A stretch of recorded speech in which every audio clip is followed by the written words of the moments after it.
Сайн байцгаана уу? Би Дуучин Золоо байна. За та бүхэндээ хэрэг болж магадгүй гэд нэг зүйл хуваалцъя гэж бодлоо. Би өмнө нь яаж турсан давхар ирүү арилдаг байлаа. За тэгээ зураг авалтанд орохдоо дандаа урдаасаа ахуулдаг, хажуунаасаа ахуулахаар л нөгөө давхар ирүү харагдалцтай муухай байдаг байлаа.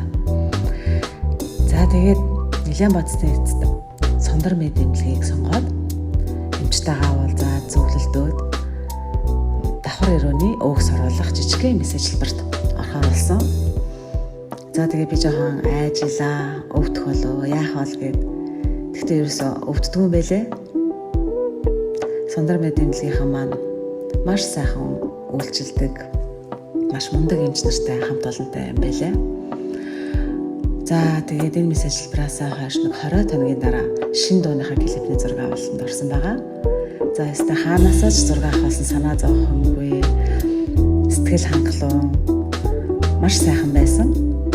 Ингээд та бүхэнд бас хэрэг болж магадгүй, хэрвээ над чиг асуудалтай хүмүүсээ бол бас сондар мэдрэмжлийг сонгоорой гэж урьж байна.